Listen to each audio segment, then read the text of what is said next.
제 말을 아주 주의 깊게 들어주십시오. 바로 지금 이 순간 75세 이상 노인 4명 중 3명이 자신의 몸속에 시한폭탄을 안고 다니면서도 전혀 모르고 있습니다.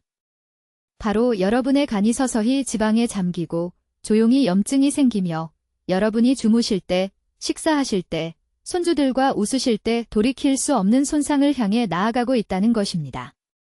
지난달 서울대학교 병원에서 있었던 일을 말씀드리겠습니다. 강남에 사시는 78세 이모 할머니께서 정기검진을 받으러 오셨습니다. 컨디션은 좋으셨습니다. 완전히 좋으셨어요. 통증도 없고 피로감도 없고 아무 증상도 없으셨습니다. 담당 의사 선생님은 모든 게 정상이라고 말씀하셨습니다. 혈압도 조절되고 있었고 콜레스테롤 수치도 괜찮았습니다. 하지만 우리가 특정 검사 하나를 대부분의 의사들이 절대 처방하지 않는 검사를 실시했을 때 할머니의 간에 40% 이상 지방이 차 있다는 것을 발견했습니다. 40%입니다. 간경화. 간부전이 오기까지 2년도 채 남지 않은 상태였고 그 나이에는 이식 수술 대상자로 선정될 수도 없는 상황이었습니다. 저는 박수민 박사입니다. 저는 한국에서 간 전문의로 23년을 보냈고 지난 10년간은 특히 우리나라 노인 인구가 왜 이 숨겨진 전염병에 직면하고 있는지를 이해하는 데 전념해왔습니다. 저는 4,000명이 넘는 간질환 환자들을 치료해왔고 오늘 제가 여러분과 나누려는 내용이 여러분의 삶에 건강한 10년을 더해줄 수도 있고 아니면 여러분이 말년을 자녀들에게 완전한 짐이 되어 명확하게 생각하지 못하고 몸을 제어하지 못한 채 결코 오지 않을 장기를 기다리며 보내는 것을 막아줄 수 있다고 확신을 가지고 말씀드릴 수 있습니다. 아무도 여러분께 말해주지 않는 사실이 있습니다. 75세 이후 우리 몸의 담즙산 생성량이 거의 60% 감소합니다. 60%입니다. 이 담즙산은 간이 지방을 처리하는 데 사용하는 물질입니다. 충분한 담즙산이 없으면 여러분이 드시는 지방 1g 한 알 한 알이 갈 곳이 없어서 간세포에 직접 저장됩니다. 날이면 날마다, 식사 때마다 여러분의 간은 점점 더 막히고 더 염증이 생기고 더 손상됩니다. 그리고 여기 무서운 부분이 있습니다. 여러분은 아무것도 느끼지 못할 것입니다. 통증이 없습니다. 간에는 통증 수용체가 없기 때문입니다. 피곤함을 느끼실 때쯤, 피부가 약간 노랗게 변할 때쯤, 발목이 붓는 것을 알아차리실 때쯤이면 이미 진행된 단계에 와 있는 것입니다. 이 상태를 되돌릴 수 있는 황금 시간은 이미 지나가 버린 것입니다. 지금 오른쪽 옆구리를 갈비뼈 바로 아래를 만져보십시오. 살짝 눌러보세요. 약간 단단하게 느껴지십니까? 약간 아프십니까? 그것이 바로 지금 여러분의 간이 도움을 요청하며 울부짖고 있는 것일 수 있습니다. 의사 선생님이 정기검진 때 실시하는 표준간 효소 검사는 85%의 경우에 이 질환을 놓칩니다. 85%입니다. 그 효소들은 간세포가 실제로 죽어가고 있을 때만 급증합니다. 그 시점 이전에는 지방이 조용히 축적되고 있는 동안, 염증이 소리 없이 쌓이고 있는 동안 그 검사들은 아무 이상도 보여주지 않습니다. 작년에 저는 부산에서 오신 76세 최모 할아버지를 진찰했습니다. 그분은 5년 연속 깨끗한 검진 결과를 받으셨습니다. 그러다 어느 날 아침 화장실에서 쓰러지셨습니다. 간성 뇌증이었습니다. 간이 너무 손상되어 독소가 뇌로 퍼진 것입니다. 살아나시긴 했지만 다시는 독립적으로 생활하실 수 없게 되셨습니다. 따님이 직장을 그만두고 전일제로 간병을 해야 했습니다. 이것이 여러분의 이야기가 될 필요는 없습니다. 앞으로 몇 분 안에 저는 대부분의 의사들이 정기검진에서 완전히 간과하는 5가지 경고 신호를 밝혀드리겠습니다. 3만 원도 안 되는 비용으로 정확한 조기 발견을 제공하는 하나의 생체지표 검사에 대해 말씀드리겠습니다. 3가지 특정 아미노산, 일주기 식사 패턴, 그리고 제가 여기 서울에서 수백 명의 환자들의 초기 단계 지방간을 되돌리는 데 사용해온 부드러운 간 해독 전략들을 포함하는 정확한 프로토콜을 공유하겠습니다. 하지만 먼저 여러분은 지금 여러분의 몸속에서 정확히 무슨 일이 일어나고 있는지, 그리고 약장에 있는 약들이 왜 모든 것을 더 악화시킬 수 있는지를 이해하셔야 합니다. 저는 박수민 박사입니다. 저는 73세이고 서울에서 간 전문의로 42년을 보냈습니다. 오늘 저는 여러분을 깜짝 놀라게 할 무언가를 말씀드려야 하고 제가 지금 나누려는 것이 여러분의 생명이나 여러분이 사랑하는 사람의 생명을 구할 수 있기 때문에 아주 주의 깊게 들어주셔야 합니다. 바로 지금 이 순간 75세 이상 노인 4명 중 3명이 몸속에 시한폭탄을 안고 다니고 있습니다. 그들의 간은 서서히 지방으로 차오르고 안쪽에서부터 질식하고 있는데 전혀 모르고 있습니다. 통증도 없고 피부가 노래지지도 않고 명백한 증상도 없습니다. 아무것도요. 어느 날 갑자기 모든 것이 무너질 때까지 말입니다. 강남에 사시는 이 모 할머니께 무슨 일이 있었는지 말씀드리겠습니다. 78세셨습니다. 활동적이셨어요. 매일 아침 산책하시고 손주들을 위해 요리하셨습니다. 정기검진을 받으러 가셨어요. 의사 선생님이 간 효소 검사를 보시고는 모든 게 괜찮다고 말씀하셨습니다. 완벽하게 정상 수치였습니다. 6개월 후 할머니는 부엌에서 쓰러지셨습니다. 삼성의료원으로 급히 이송되었을 때 초음파 검사 결과 간에 60% 이상 지방이 차 있었습니다. 간경화 직전까지 진행되었는데 아무도 발견하지 못했던 것입니다. 이 일은 지금 서울의 모든 구에서, 부산에서, 대구에서, 한국 전역에서 일어나고 있습니다. 그리고 무서운 진실은 이것입니다. 의사 선생님이 정기검진 때 실시하는 표준간 효소 검사는 70%의 경우에 이 질환을 놓친다는 것입니다. 70%입니다. 여러분의 간이 지방에 잠기고 있어도 혈액 검사는 완전히 정상으로 나올 수 있습니다. 지금 갈비뼈 오른쪽을 만져보십시오. 갈비뼈 바로 아래를 살짝 눌러보세요. 압통이 느껴지십니까? 약간의 불편함이라도? 그곳이 바로 간이 있는 곳입니다. 그리고 만약 여러분이 75세 이상이시라면 제가 지금 이렇게 말씀드리고 있는 이 순간에도 그 장기가 조용히 망가지고 있을 확률이 10명 중 7입니다. 왜 이런 일이 일어나고 있을까요? 왜 이렇게 많은 노인들이 이 조용한 간 문제? 답은 대부분의 의사들이 완전히 무시하는 것에 있습니다.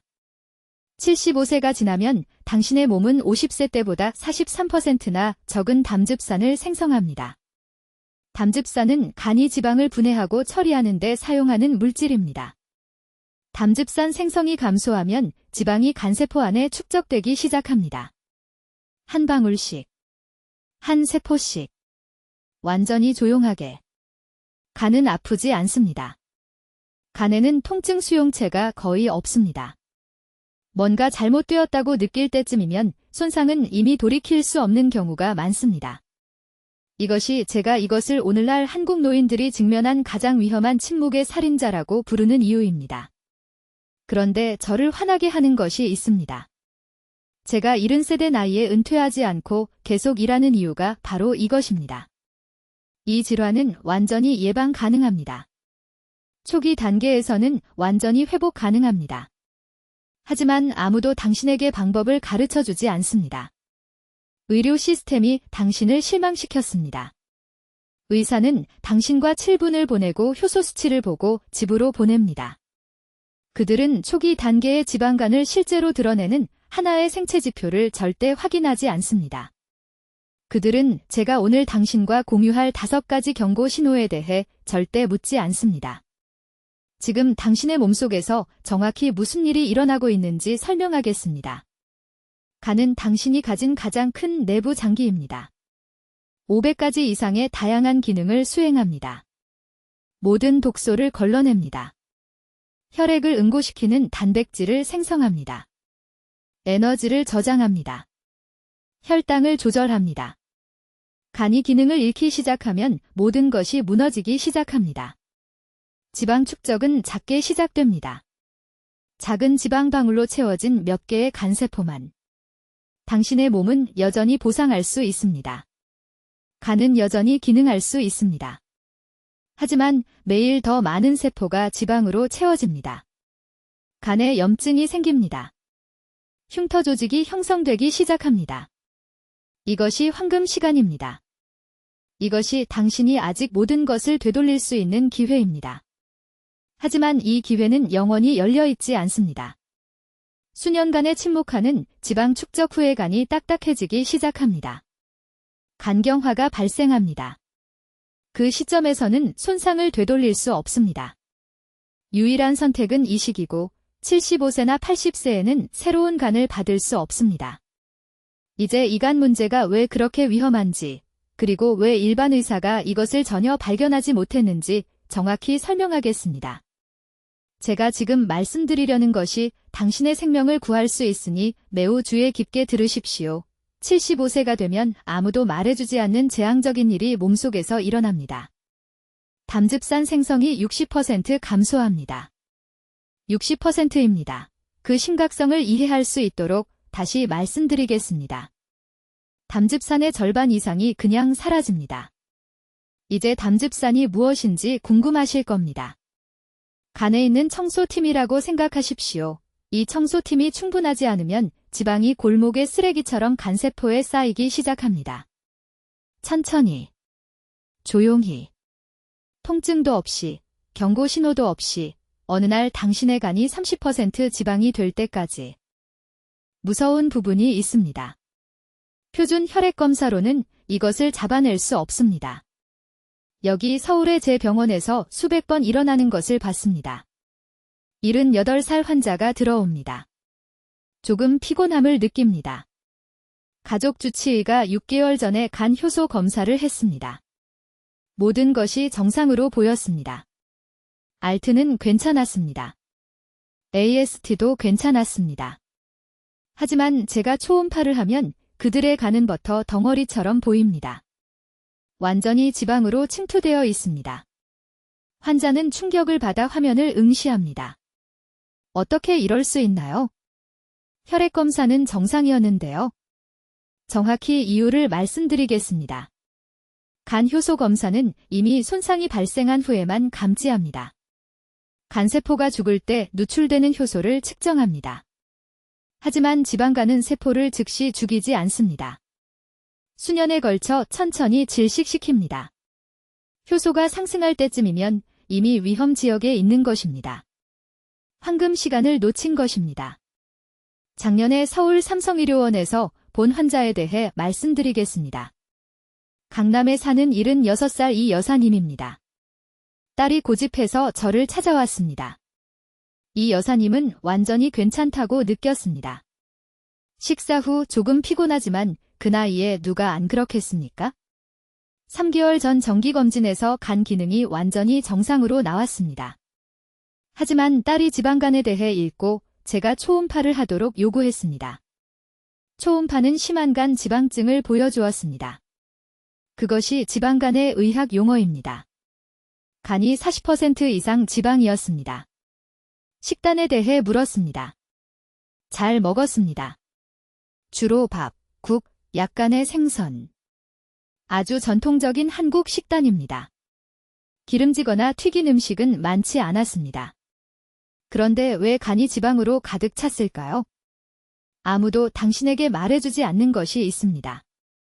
75세가 지나면 몸이 정상적인 양의 탄수화물조차 효율적으로 처리하는 능력을 잃습니다. 평생 먹어온 그 밥 한 그릇? 76살간은 더 이상 예전처럼 그것을 처리할 수 없습니다. 그 밥의 당분이 지방으로 전환되어 간에 직접 저장됩니다. 거기에 담즙산 생성의 60% 감소를 더하면 완벽한 폭풍이 됩니다. 하지만 더 나빠집니다. 대부분의 노인들은 약을 먹습니다. 혈압약, 콜레스테롤약, 당뇨병약. 이 여사님의 약을 검토했습니다. 콜레스테롤을 위해 흔한 스타틴을 복용하고 있었습니다.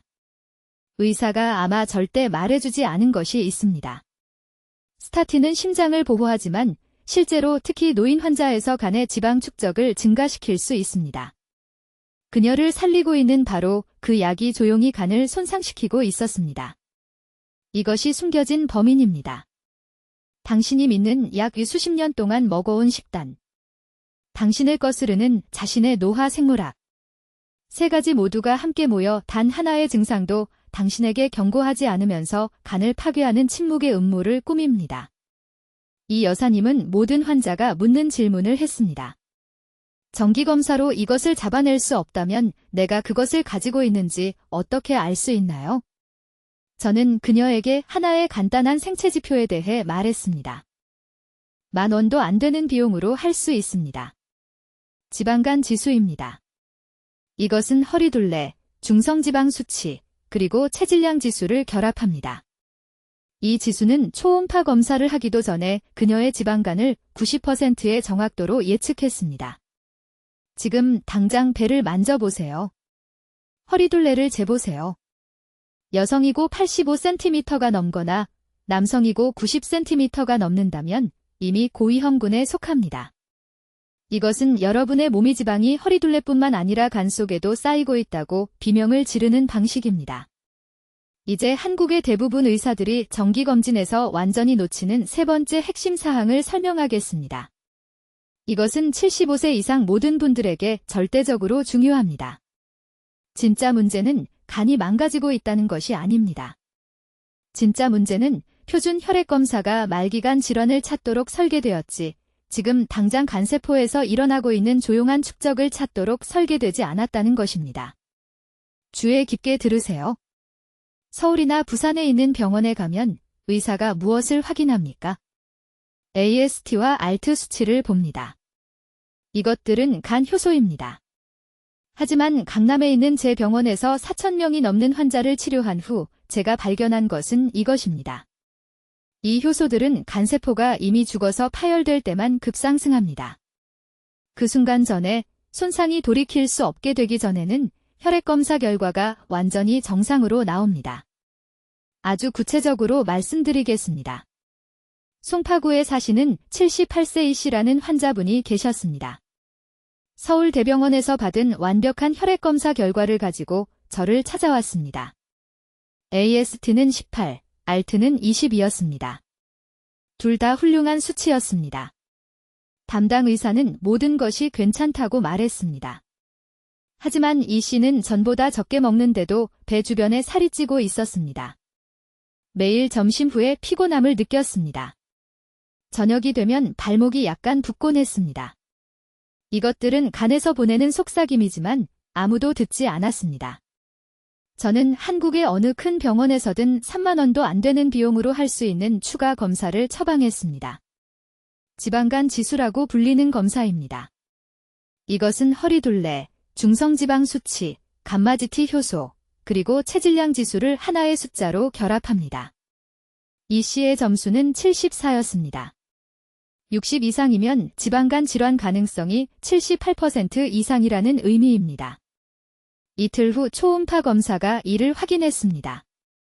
간에 지방방울이 가득했지만 표준 효소 검사는 이것을 완전히 놓쳤습니다. 이것이 지금 한국 전역의 병원에서 일어나고 있는 추문입니다. 수백만 명의 노인들이 지방으로 익사하는 간세포를 가지고 돌아다니는데 연례 검진에서는 모든 것이 괜찮다고 나옵니다.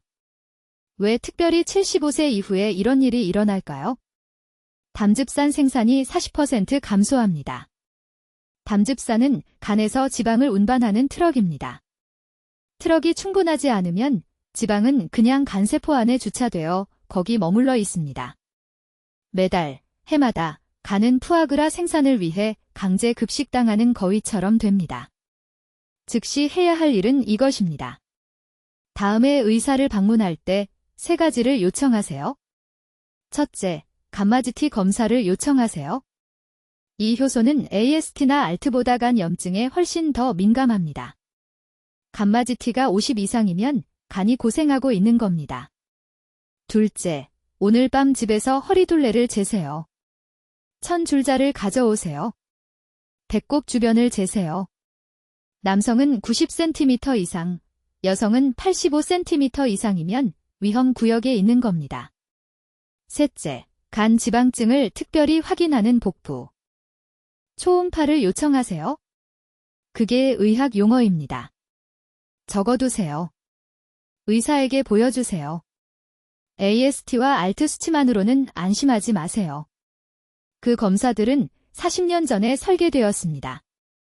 노인의 초기 지방간을 감지하기에는 구식입니다. 저는 이 패턴이 삶을 파괴하는 것을 봐왔습니다. 환자는 75세에 괜찮다고 느낍니다. 78세에 가벼운 피로감을 느낍니다.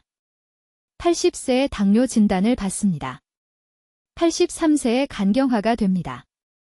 그러고 나서 자녀들에게 이식이 필요하다고 전화합니다. 이 상태를 되돌릴 수 있는 골든타임은 바로 지금입니다. 표준 효소 수치가 오르기 전에요. AST가 40 이상으로 올라가면 이미 간 기능의 30%를 잃은 겁니다. 그때가 시작할 때가 아닙니다. 그때는 이미 전투에서 지고 있을 때입니다. 앞으로 2주 안에 이 3가지 지표를 확인하세요. 이것은 선택 사항이 아닙니다. 이것이 조용한 살인자가 당신을 잡기 전에 당신이 그것을 잡는 방법입니다. 이제 당신의 간과 독립성을 구할 수 있는 4번째 핵심 사항을 설명하겠습니다. 이것은 지금 당신의 욕실 찬장에 있는 당신이 자는 동안 조용히 간세포를 파괴하고 있는 숨겨진 약물에 관한 것입니다. 여러분, 이 영상을 본 후에 약장을 확인하세요. 정말 진심입니다.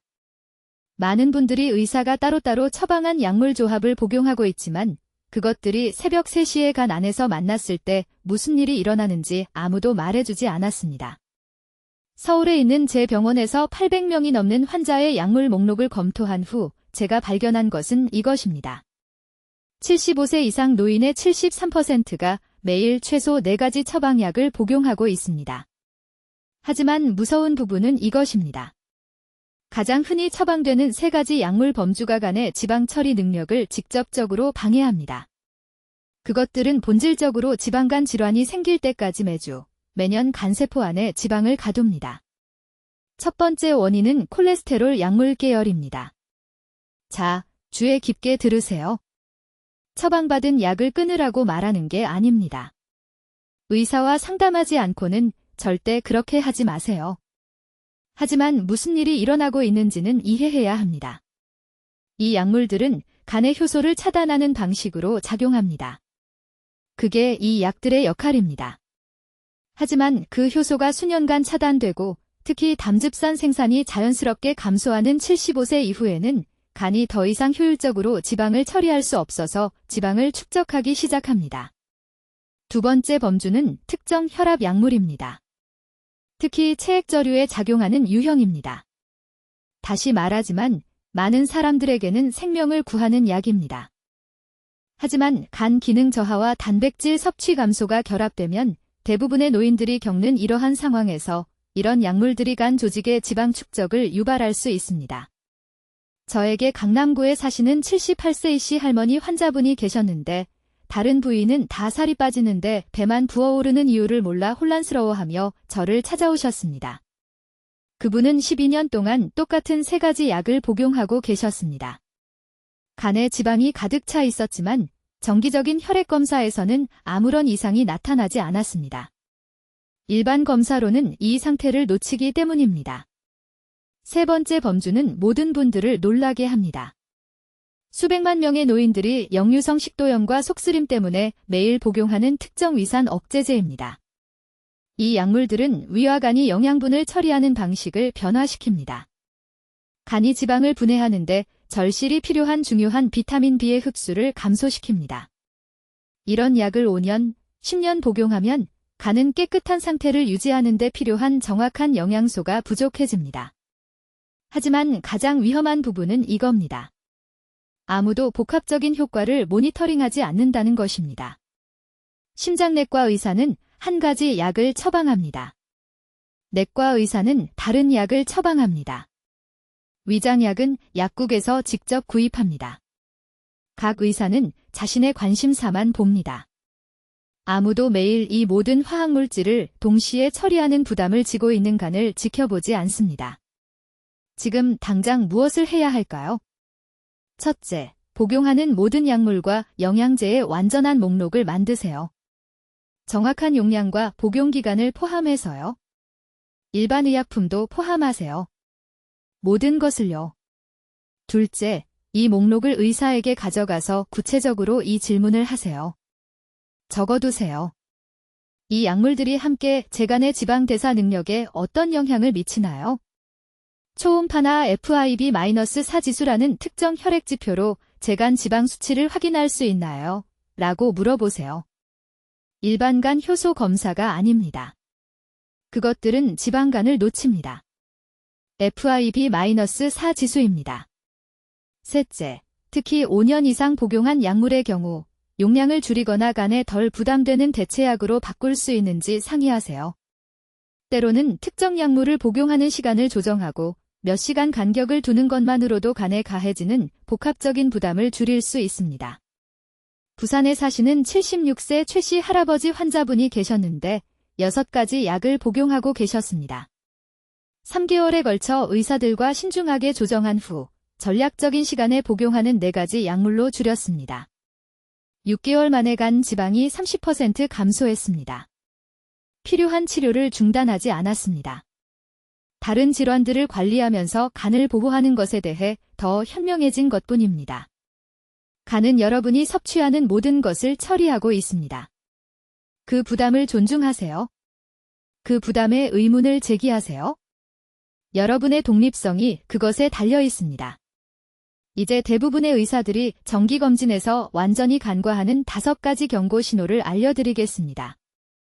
이 신호들은 눈에 잘 보이는 곳에 숨어 있지만 안타깝게도 90%의 의사들이 구체적으로 찾아보지 않습니다. 이것은 너무 늦기 전에 간을 구할 수 있는 중요한 정보입니다. 첫 번째 경고 신호는 제가 오후 피로 패턴이라고 부르는 것입니다. 주의 깊게 들으세요. 이것은 하루가 끝날 때 느끼는 정상적인 피로가 아닙니다. 다릅니다. 오후 2시에서 4시 사이에 갑자기 누군가 에너지 플러그를 뽑아버린 것처럼 느껴집니다. 즉시 앉아야 합니다. 약간 메스꺼울 수도 있습니다. 가족들은 점심 먹고 피곤한 것이라고 생각하지만 이것은 간이 도움을 요청하며 비명을 지르는 것입니다. 간에 지방이 과부하되면 오후에 혈당을 제대로 조절할 수 없습니다. 지방으로 막힌 간세포는 저장된 포도당을 효율적으로 방출하는 능력을 잃습니다. 서울에 있는 제 클리닉의 수백 명의 환자들에게서 이 정확한 패턴을 받고 전문간 스캔을 확인했을 때 일반 혈액 검사에서는 완전히 놓친 상당한 지방 축적을 발견했습니다. 두 번째 경고 신호는 혀에 나타납니다. 지금 거울을 보세요. 혀를 내밀어 보세요. 혀의 뒤쪽 3분의 1의 두껍고 노란색 설태가 보이나요? 약간의 흰색 막이 아니라 양치질을 해도 벗겨지지 않는 두껍고 끈적한 노란색 설태 말입니다. 이것은 간의 담즙 정체를 직접적으로 반영하는 것입니다. 전통의학에서는 수세기 동안 이 연결고리를 알고 있었지만 현대 의사들은 완전히 무시합니다. 혀가 매일 아침 무료 진단검사를 제공하고 있는데 아무도 그것을 읽는 법을 가르쳐주지 않았습니다. 세 번째 경고 신호는 예전처럼 기름진 음식을 소화하지 못하는 것입니다. 10년 전에는 삼겹살이나 치킨을 아무 문제 없이 먹을 수 있었습니다.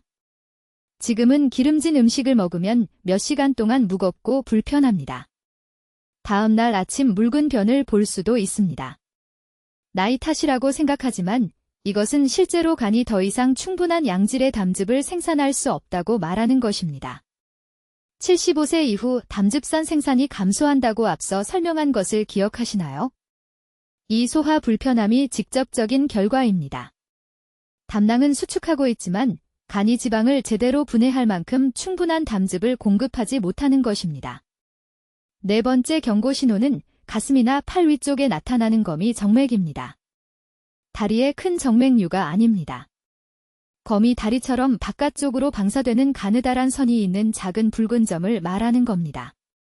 의학 용어로는 검이상 혈관종이지만 여러분이 알아야 할 것은 이것입니다. 간에 과부하가 걸리고 염증이 생기면 혈액에서 특정 호르몬을 제대로 제거할 수 없습니다. 이 호르몬들은 피부 표면 근처의 작은 혈관을 확장시켜 눈에 보이게 만듭니다. 대부분의 사람들은 이것을 그저 노화 반점이나 터진 모세혈관이라고 생각합니다. 아닙니다. 간이 필사적으로 흔들고 있는 경고 깃발입니다. 5번째이자 가장 위험한 경고 신호는 정상적으로 먹는데도 점진적으로 근육량이 감소하는 것입니다.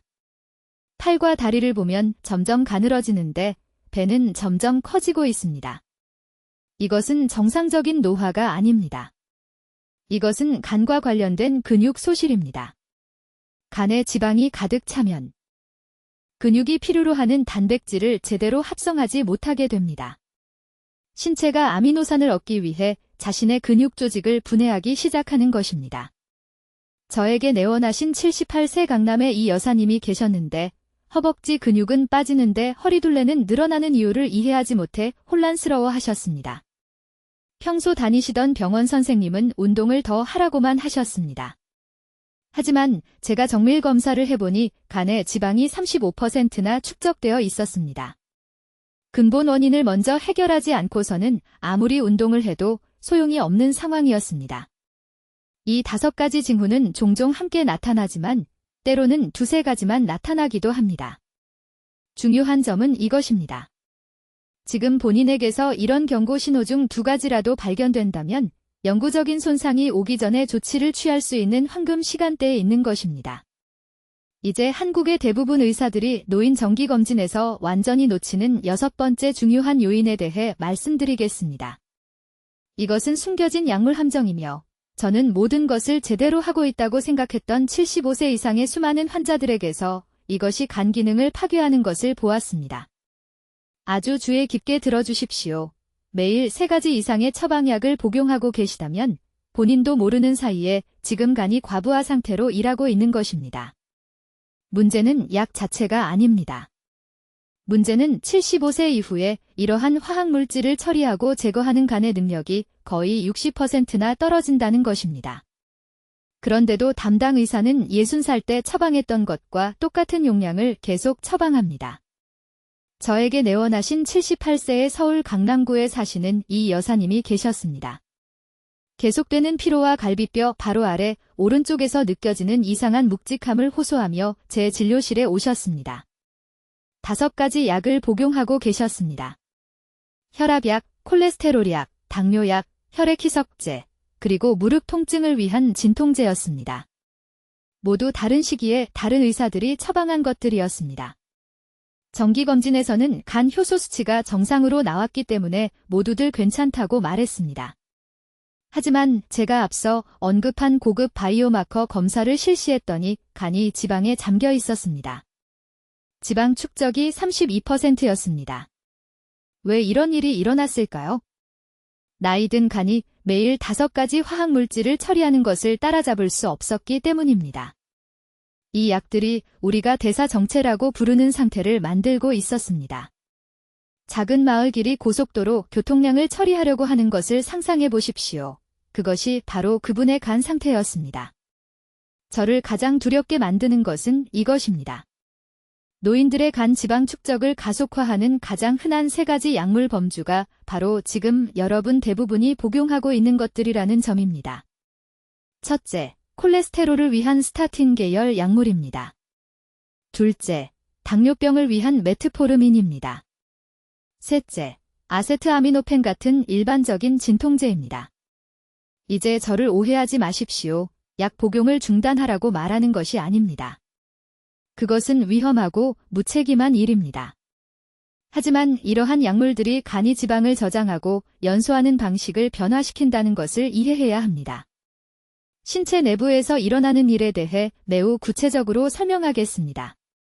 75세 이후에 스타틴 계열 약물을 복용하면 담즙산 생성이 이미 떨어진 상태이기 때문에 간이 이를 처리하기 위해 더 열심히 일해야 합니다. 이 추가 작업이 산화 스트레스를 만듭니다. 그 스트레스가 간 세포의 지방 배출 능력을 손상시킵니다. 그래서 지방이 축적됩니다. 매주, 매달 완전히 조용하게 진행됩니다. 통증도 없고 증상도 없습니다. 그러다가 갑자기 지방간 질환이 생기는 것입니다. 아세트아미노펜 문제는 더욱 심각합니다. 많은 노인분들이 관절 통증, 두통, 전반적인 불편함 때문에 매일 이것을 복용합니다. 아침에 2알, 밤에 2알씩 드십니다. 다른 진통제보다 안전하다고 생각하시는 것입니다. 하지만 아세트아미노펜은 전적으로 간에서 처리됩니다. 기능이 저하된 75세 간에서는 아세트아미노펜을 규칙적으로 사용하는 것이 지속적인 독성 부담을 만듭니다.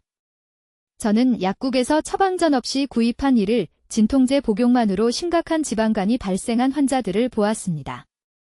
지금 당장 무엇을 해야 할까요? 내일 아침 복용하고 계신 모든 약을 모으십시오. 각 약의 이름과 용량을 적으십시오. 그런 다음 주 치유와 진료 예약을 잡고 이 정확한 질문을 하십시오. 제 나이를 고려할 때 이 약들 중 용량을 줄일 수 있는 것이 있습니까? 간의 부담이 적은 대체제로 바꿀 수 있는 것이 있습니까? 상태가 호전되었다면 완전히 중단할 수 있는 것이 있습니까? 대부분의 의사들은 직접 묻지 않는 한 이것을 제안하지 않습니다. 그저 자동으로 처방을 갱신할 뿐입니다. 하지만 저는 75세 이상 수백 명의 환자들의 약물 부담을 줄여왔고 그들의 간 기능은 석 달 안에 극적으로 개선되었습니다. 제가 언급한 이 여사님의 경우 담당 의사들과 협력하여 스타틴 용량을 절반으로 줄이고 진통제를 알약 대신 바르는 크림으로 바꾸고 당뇨약 복용 시간을 조정했습니다. 넉 달 만에 간 지방이 32%에서 18%로 떨어졌습니다. 활력을 되찾으셨습니다. 옆구리의 묵직함도 사라졌습니다. 복용하시는 약들이 심장은 살리면서 간은 조용히 파괴하고 있을 수 있습니다. 지금이 행동할 황금 시간입니다. 오늘 담당 의사에게 문의하십시오. 너무 늦기 전에 간을 보호하십시오. 내일 아침부터 반드시 취해야 할 가장 중요한 행동 단계들을 정리하겠습니다. 이것이 조용한 간 손상이 회복 불가능해지기 전에 역전시킬 수 있는 황금 시간입니다. 첫째, 식사 시간을 즉시 조정해야 합니다. 저녁 6시 이후에는 음식 섭취를 중단하십시오. 간은 밤 10시부터 새벽 2시 사이에 가장 깊은 회복 작업을 하는데 이것은 소화가 완전히 끝났을 때만 가능합니다. 늦게 식사하면 간세포가 정화 모드로 들어갈 수 없습니다. 저장 모드에 머물게 되고 지방이 계속 축적됩니다. 석 달 동안 이것을 엄격하게 실천하십시오. 예외는 없습니다. 저녁 식사 후 과일도 안 됩니다. 둘째, 매일 정오 이전에 완전한 단백질 40g을 섭취해야 합니다. 총 음식 중량을 말하는 것이 아닙니다. 실제 단백질 g을 말하는 것입니다. 계란 2개는 12g을 제공합니다. 손바닥 크기의 구운 고등어 한 토막은 20g을 제공합니다. 순두부 반 모는 10g을 제공합니다. 간은 손상된 세포막을 재건하고 담즙산을 생성하기 위해 이러한 특정 아미노산을 필요로 합니다. 75세 이후에는 위산이 약해지므로 소화력이 가장 강력한 방법입니다. 일주일 동안 단백질 섭취량을 기록해 보십시오. 실제로 얼마나 적게 먹고 있는지 보고 충격을 받으실 겁니다. 셋째, 아침에 일어나자마자 미지근한 물 한 컵에 레몬 반 개를 짜서 마시십시오. 이것은 민간요법 헛소리가 아닙니다. 구연산이 담낭을 자극하여 수축시키고 저장된 담즙을 배출시켜 지방 대사를 방해하는 찌꺼기 형성을 예방합니다. 음식을 입에 대기 30분 전에 이것을 하십시오. 넷째, 점심 식사 후 정확히 20분간 걸으십시오. 몸이 차갑고 뻣뻣한 아침 식사 전이 아닙니다. 쉬어야 하는 저녁 식사 후도 아닙니다. 체온이 최고조에 달하고 혈당이 오르는 점심 식사 후에 걷기를 하면 간세포의 AMPK라는 효소가 활성화되어 지방 저장 모드에서 지방 연소 모드로 전환됩니다. 단 20분입니다. 힘든 등산이 아닙니다. 대화할 수 있는 속도로 단순하게 걷기만 하면 됩니다. 다섯째, 가능하다면 이 세 가지 약물을 중단하십시오. 이 부분을 인쇄해서 의사 선생님께 가져가셔야 합니다. 첫째, 수산화알루미늄이 함유된 특정 제산제. 둘째, 알레르기용 구형 항히스타민제. 셋째, 피브레이트 계열의 일부 콜레스테롤 약물. 이 세 가지 모두 담즙산 생성이나 간 효소 기능을 방해합니다. 절대 스스로 약물을 중단하지 마시고 즉시 이 대화를 나누십시오. 많은 노인분들이 10년 전에 처방받은 약을 복용하고 있는데 최근 연구에 따르면 이러한 약물들이 간에 지방 축적을 유발한다는 것이 밝혀졌습니다. 이제 여러분이 꼭 들어야 할 환자 사례를 말씀드리겠습니다.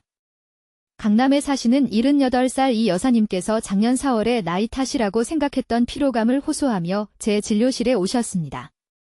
주치의는 간 수치가 인용 정상 범위 인용이라고 말했습니다. 저는 앞서 언급한 섬유화 스캔 검사를 지시했습니다. 간 경직도 점수가 12.4였습니다.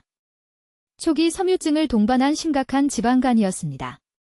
6개월 후면 돌이킬 수 없는 흉터가 생길 상황이었습니다. 우리는 바로 이 프로토콜을 실행했습니다. 저녁 식사를 5시 반으로 옮겼습니다. 매일 아침 계란 2개와 생선구이를 드셨습니다. 점심 식사 후 빠짐없이 걸었습니다.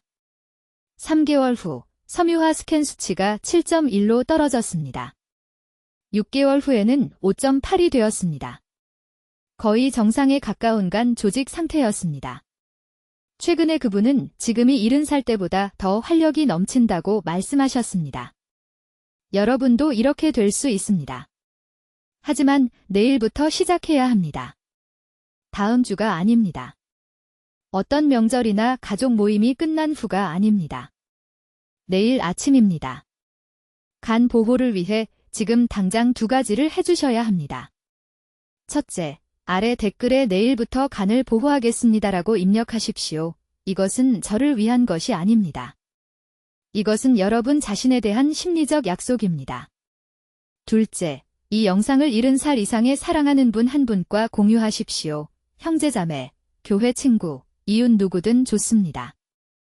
여러분은 이제 그분들의 의사가 아마 말해주지 않을 정보를 갖고 계십니다. 이것을 전달할 도덕적 의무가 있습니다. 간은 80살에도 진정으로 재생될 수 있는 유일한 장기입니다. 하지만 골든타임과 적절한 조건을 제공할 때만 가능합니다. 힘은 완전히 여러분의 손에 있습니다. 댓글로 알려주십시오. 박 박사의 간 보호 전략 중 어떤 것을 가장 먼저 실천하시겠습니까? 아미노산 보충제, 일주기 식사 패턴, 아니면 해독 프로토콜. 여러분의 계획이 궁금합니다. 중요한 건강 정보를 계속 받으시려면 구독해주시고 이 침묵하는 질환에 대해 알아야 할 75살 이상의 사랑하는 분들과 이 영상을 공유해 주십시오. 듣기만 해도 현명해지는 우리 채널을 시청해 주셔서 감사합니다.